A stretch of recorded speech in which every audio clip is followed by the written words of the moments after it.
안녕하세요. 시대에듀 귀화 면접심사 사회통합 프로그램 구술시험 문제풀이 시간이 돌아왔습니다. 오늘은 제6장의 종합평가 구술형 문제를 살펴보겠습니다. 제3회 실전 모의평가 문제입니다. 1번에서 3번 문제는 지문을 읽고 질문에 대답하는 문제입니다. 자, 먼저 한번 읽어보겠습니다. 한국은 1950년대에 6.25 전쟁을 겪으면서 산업시설 대부분이 파괴되고 국토 전체가 폐허가 되었으며 세계에서 가장 가난한 나라 중 하나가 되었다.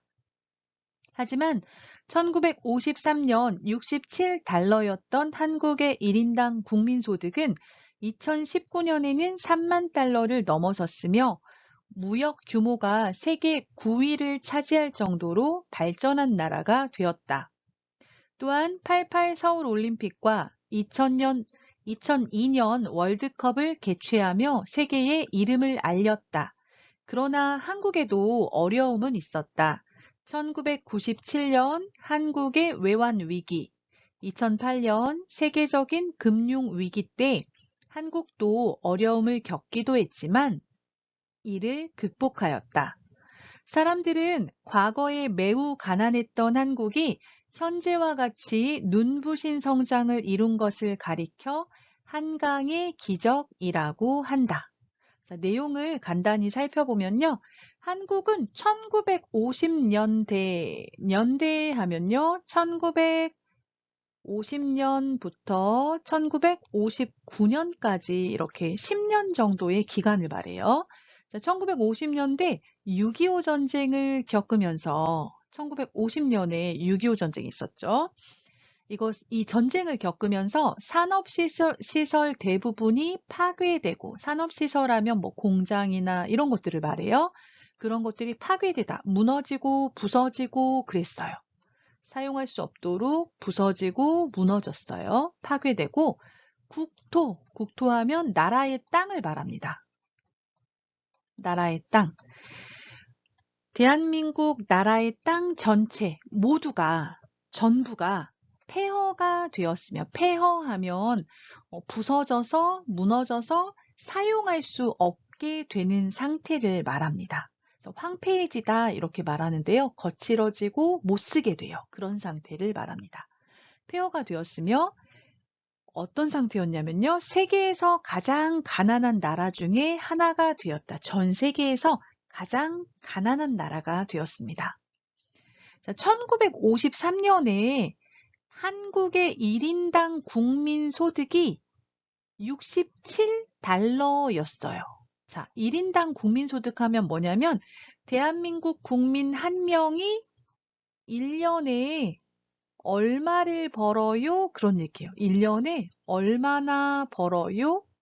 그걸 말해요. 그래서 대한민국 국민 한 명이 평균 1년에 얼마를 벌어요? 했을 때 1953년에는 67달러였어요. 그런데 이게 2019년에는 3만 달러까지 상승합니다. 경제가 많이 좋아졌다는 거죠. 그리고 무역 규모가 세계 9위를 차지할 정도로 발전한 나라가 되었다. 무역 규모는 외국에 수출을 하고 또 외국에서 수입을 해요. 그래서 수출과 수입을 합쳐서 말합니다. 수출, 그리고 수입. 외국에 물건을 팔아요. 또 외국에서 물건을 사와요. 수출, 수입을 합쳐서 무역 규모라고 하는데요. 세계에서 9번째로 많이 수출과 수입을 하는 나라다. 이런 얘기죠. 자, 또한 세계적인 스포츠 경기가 한국에서 열렸습니다. 그래서 1988년에 서울 올림픽이 열렸고요. 2002년에 월드컵 경기가 있었어요. 이렇게 두 개의 큰 스포츠 경기를 한국에서 개최하면서 이때 외국에서 코리아, 한국이란 나라가 있구나 이걸 알게 되었다고 해요.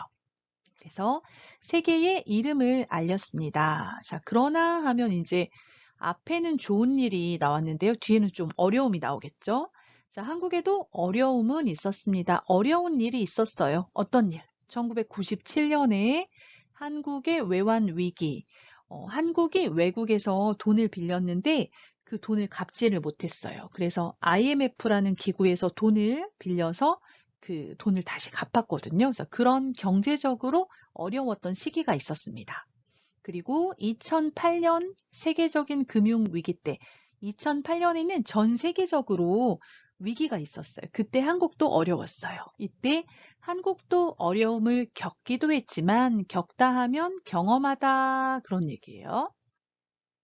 겪기도 했지만 이를 극복하였습니다. 극복하다는 이겨내다 그런 얘기죠. 어려움을 이겨내다, 넘어가다 그런 얘기예요. 자, 사람들은 과거에 매우 가난했던 한국이 지금 현재와 같이 눈부신 성장, 많이 발전했어요. 눈부시다는 반짝반짝 빛나고 아름답다 그런 의미도 있고요. 뛰어나다, 뭐 훌륭하다 이런 의미도 있습니다. 그래서 뛰어난 성장을 이룬 것을 가리켜서 사람들이 한강의 기적이다 이렇게 말합니다. 그래서 이런 내용이 나왔는데요.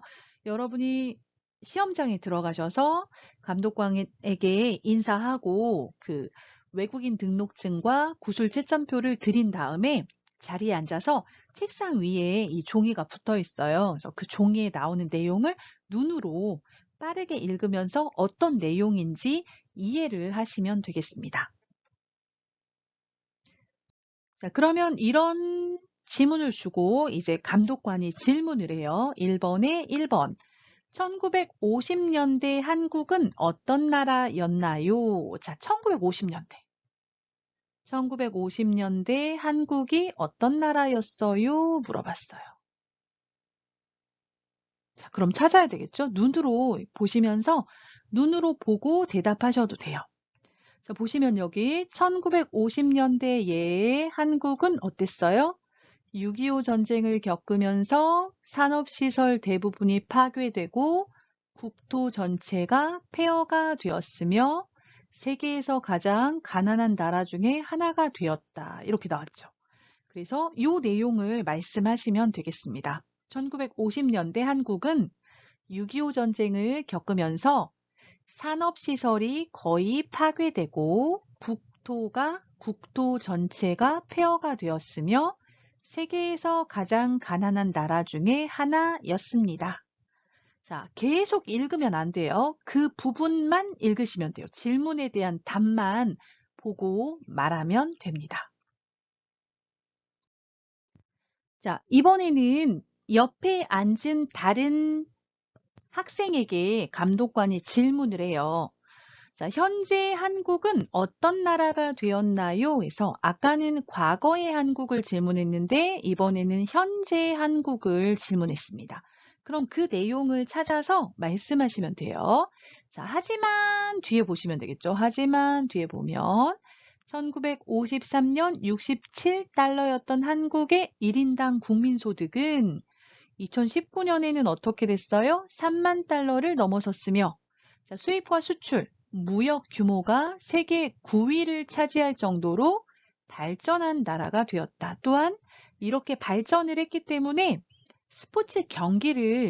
국제적인 스포츠 경기를 한국에서 개최를 했죠. 그래서 88 서울 올림픽과 2002년 월드컵을 개최하며 세계의 이름을 알렸다. 이 부분을 이야기하면 되겠습니다. 그래서 이렇게 하면 되겠죠.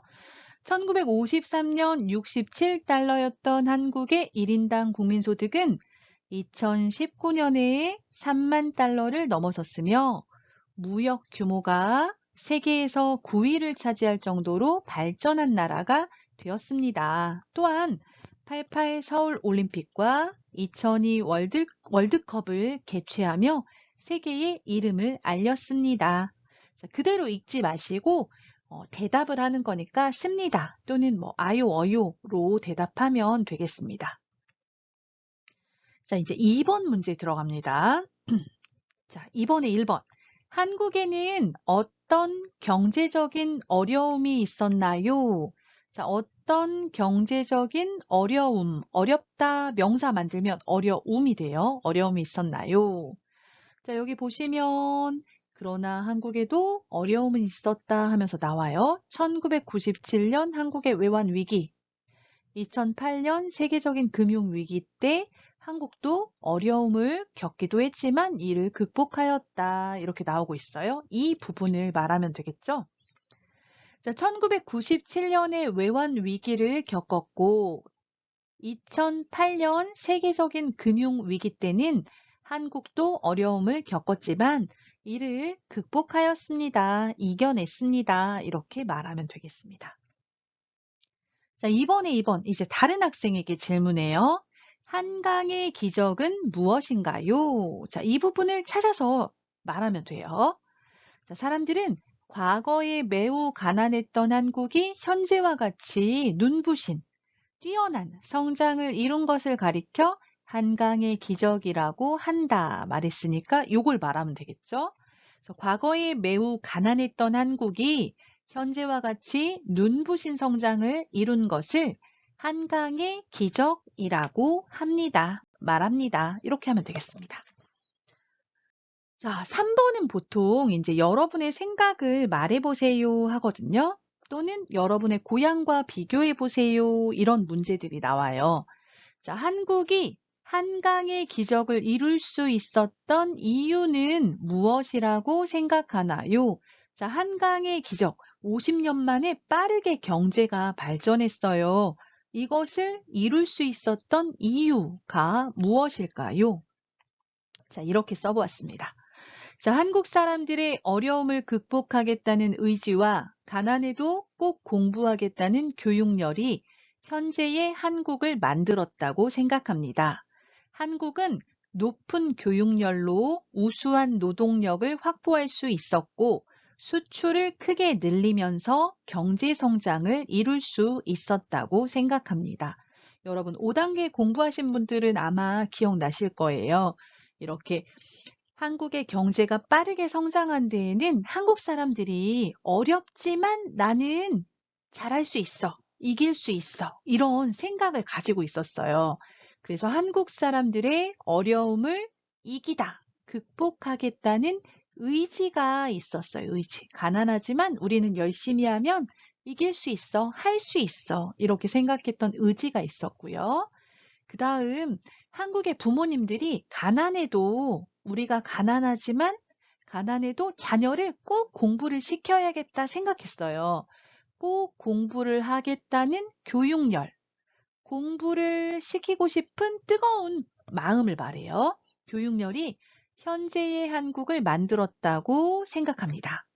자, 한국은 높은 교육열을 바탕으로 공부를 많이 했어요. 그러니까 노동력, 일할 능력이 있는 사람인데 일하는 사람들이 공부를 통해서 똑똑해진 거죠. 기술도 익히고 똑똑해지고 지식도 가지고 이런 거죠. 그래서 우수한 노동력을 확보할 수 있었고 똑똑한 사람들, 배운 사람들이 많아지면서 그걸로 기술을 만들 수 있어요. 그쵸? 새로운 제품, 좋은 물건을 만들 수 있었어요. 그래서 뭘 했냐면 수출을 했어요. 수출을 크게 늘리면서 경제 성장을 이룰 수 있었다고 생각합니다.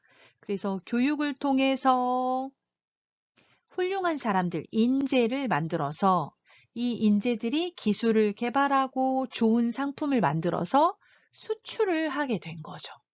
이런 과정을 통해서 한강의 기적이 이루어졌다. 이렇게 말할 수 있겠습니다. 자, 2번. 땡땡씨의 고향의 경제 상황을 한국과 비교하여 말해보세요. 영토의 크기나 자원, 국민소득, 대표적인 수출품 등 생각나는 것을 말해보세요. 자, 여러분 고향의 경제 상황은 어떻습니까? 한국과 비교해보세요. 영토 하면 나라의 땅을 말해요. 땅의 크기, 땅이 한국보다 큰지 작은지. 그 다음 자원, 우리나라에서 생산하는 어떤 재료들, 뭐 석유가 나와요, 뭐 좋은 나무가 있어요, 뭐 이런 것들, 자원들. 그리고 국민소득, 여러분 고향 사람들이 1년에 보통 얼마 정도 돈을 벌어요? 국민소득. 그리고 여러분 나라에서 대표적으로 많이 수출하는 외국으로 판매하는 물건, 대표적인 수출품 이런 것들 중에서 생각나는 것들을 말하는 거죠. 자, 이렇게 써봤어요. 제 고향은 경제적으로 한국처럼 발전하지는 못했습니다. 한국이 많이 수출하는 상품은 반도체, 선박, 휴대전화, 자동차와 같은 제품들인데 우리 고향은 과일, 커피 같은 식품들과 옷, 신발 등을 주로 수출합니다. 그러다 보니 수출을 통해 버는 돈이 아직 많지 않습니다. 저의 고향도 한국처럼 빨리 발전할 수 있으면 좋겠습니다. 사실 여러분 이런 질문을 받으면 좀 어려우실 거예요. 우리 고향에 대해서 관심을 가지고 있지 않았다면 좀 잘 모를 수 있거든요. 그래서 이제 한국과 비교해서 여기서 설명을 하는데요. 제 고향은 경제적으로 한국처럼 발전하지는 못했습니다. 아직은 발전이 많이 이루어지지 않았다. 자, 한국은 어떤 걸 수출해요? 한국이 많이 수출하는 상품은 반도체, 선박. 선박은 배를 말해요, 배. 선박, 휴대전화, 자동차와 같은 제품들인데, 자, 우리 고향은 과일, 커피와 같은 식품, 먹는 것, 식품들과 옷, 신발 등을 주로 수출합니다. 어떤 걸 많이 수출하냐면 과일, 커피, 옷, 신발 이런 걸 수출한다. 자, 그러다 보니 반도체나 뭐 선박 이런 거보다는 싸죠. 그러다 보니 수출을 통해서 버는 돈이 아직 많지 않습니다. 제 고향도 한국처럼 빨리 발전할 수 있으면 좋겠습니다. 발전했으면 좋겠습니다. 이렇게 말하면 되겠네요. 그래서 여러분 고향에서 어떤 것을 수출하는지, 뭐 한국보다 땅이 큰지 작은지, 국민소득은 얼마 정도 되는지 이런 것들을 아시는 대로 설명하시면 되겠습니다. 자, 4번. 한국의 인터넷은 세계에서 가장 빠르다고 평가받을 만큼 발달했습니다. 자, 땡땡 씨는 인터넷을 어떤 용도로 사용하고 있는지 말해보세요.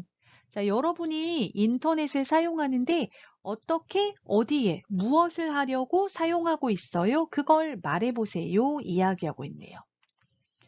자, 저는 모르는 단어가 있으면 인터넷으로 검색해보고 고향 친구에게 이메일을 보내기도 합니다.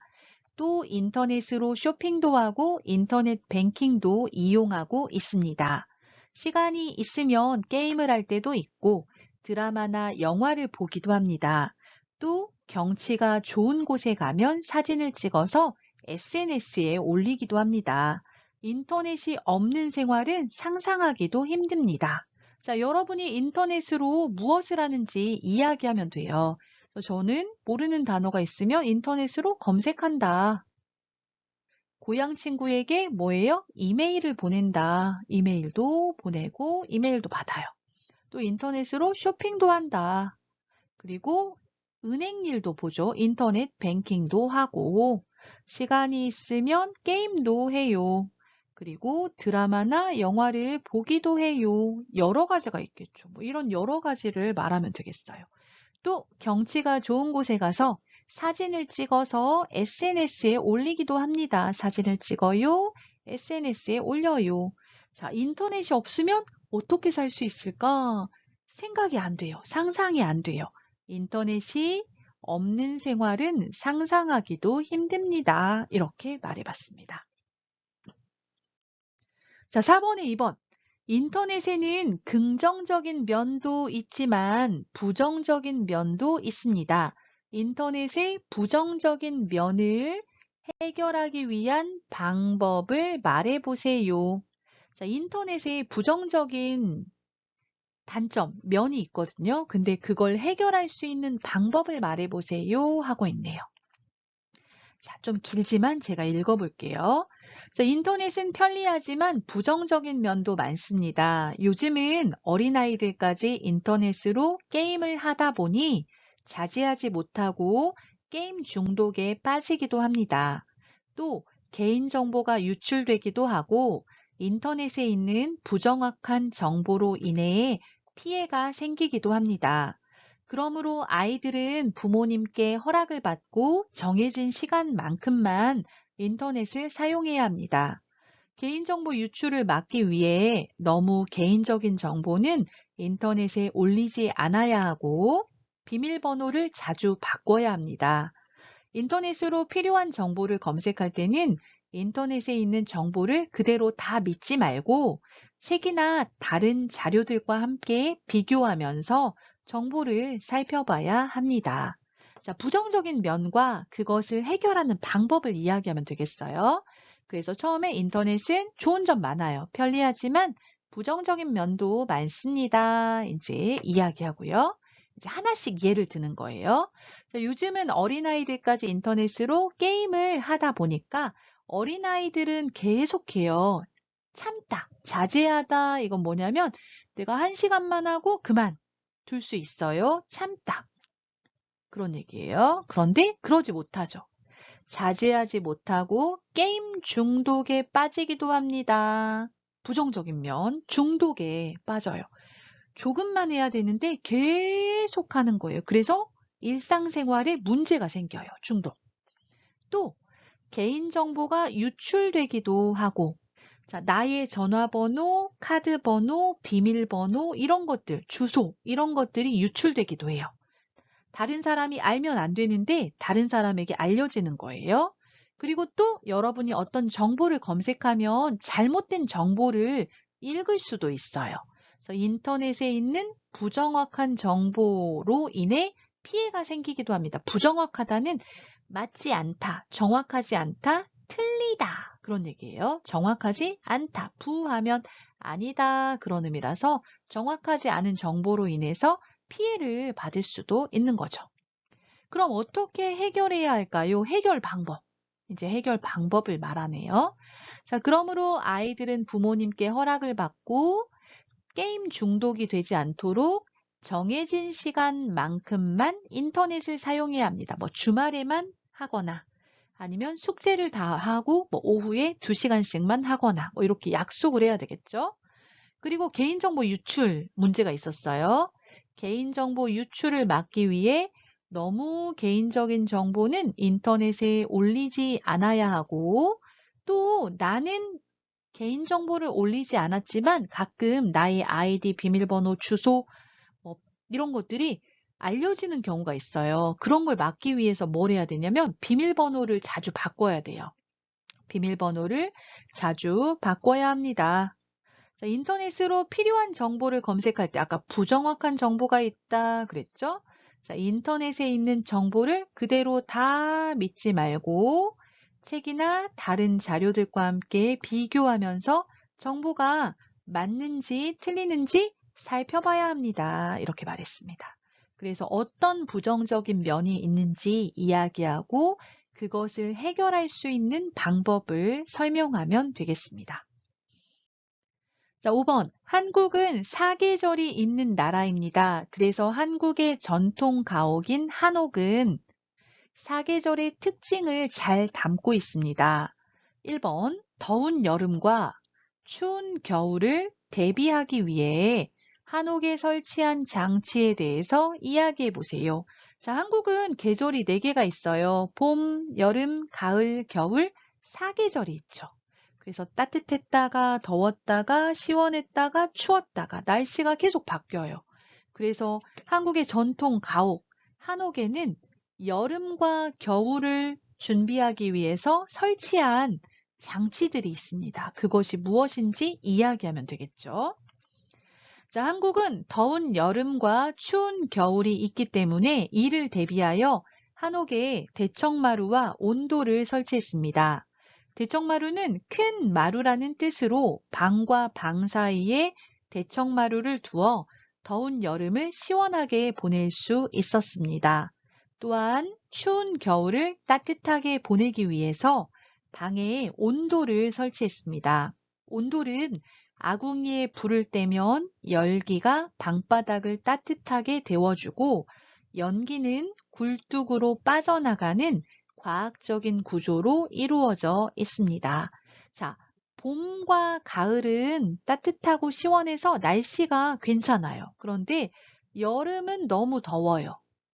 그리고 겨울은 너무 추워요. 그래서 더운 여름과 추운 겨울이 있기 때문에 이것을 준비하기 위해서 한옥에 대청마루와 온도를 설치했습니다. 자, 더운 여름을 시원하게 보내려고 대청마루를 만들었고요. 추운 겨울을 따뜻하게 보내기 위해서 온돌을 설치했습니다. 자, 그리고 대청마루와 온돌이 무엇인지 설명하면 되겠죠. 자, 대청마루는 의미가 뭐냐면요. 큰 마루라는 뜻이에요. 큰 마루라는 뜻으로 방과 방 사이에 한옥에 방이 있고 또 반대쪽에 방이 있어요. 이 방과 방 사이에 나무를 깔았어요. 나무판을 깔아서 시원하게 만들었어요. 방과 방 사이에 대청마루를 두어서 더운 여름을 시원하게 보낼 수 있었습니다. 집이면 이렇게 시원하게 보낼 수 있었던 거죠. 자, 반대로 또한 추운 겨울을 따뜻하게 보내기 위해서 뭘 했어요? 방에 온돌을 설치했습니다.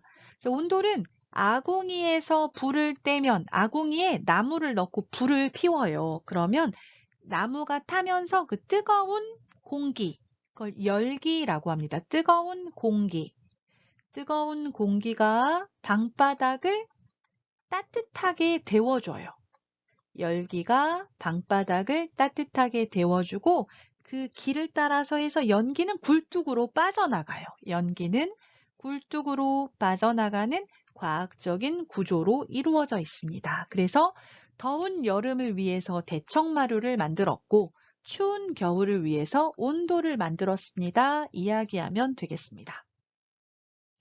자, 2번 한옥과 고향의 전통 가옥을 비교하여 이야기해 보세요.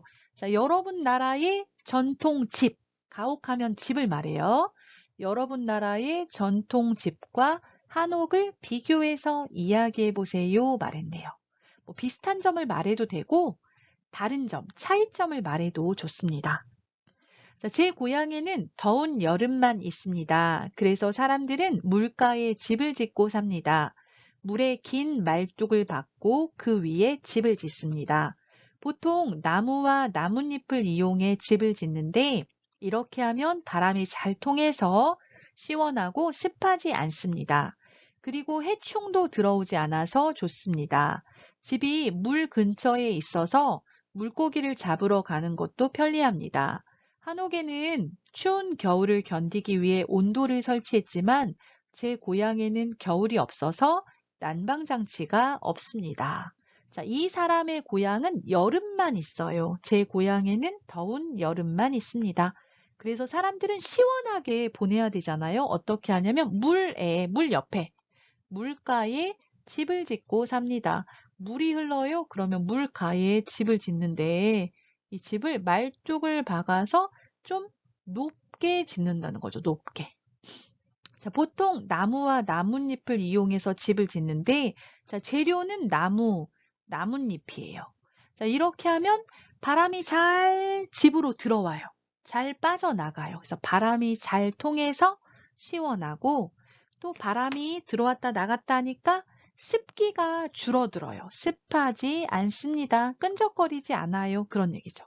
자, 해충은 뭐냐면 우리에게 피해를 주는 벌레를 말해요. 벌레. 피해를 주는 벌레.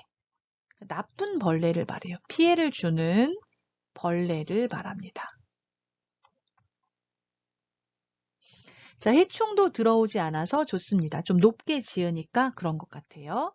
자, 집이 물 근처에 있어서 물고기를 잡으러 가는 것도 편리합니다. 자, 한옥하고 비교하고 있어요. 한옥에는 추운 겨울을 견디기 위해 온돌을 설치했지만 한국의 집에는 온돌이 있어요. 하지만 제 고향에는 겨울이 없으니까 난방장치가 없습니다. 집을 따뜻하게 하는 장치가 없습니다. 이렇게 말했습니다. 자, 오늘도 여러분 종합평가 구술형 문제풀이를 같이 해봤는데요. 어떻게 시험을 준비하는 데 좀 도움이 되셨나요? 도움이 되었다면 좋아요와 구독 눌러주시고요. 이번 주 토요일에 종합평가가 있어요. 그쵸? 2월 12일 종합평가 잘 보셔서 한 번에 합격하시기를 바라고요. 또 저는 다음에 다른 수업을 준비해서 여러분을 찾아뵙도록 하겠습니다. 여러분 끝까지 들어주셔서 감사합니다. 이번 주 종합평가 잘 보세요.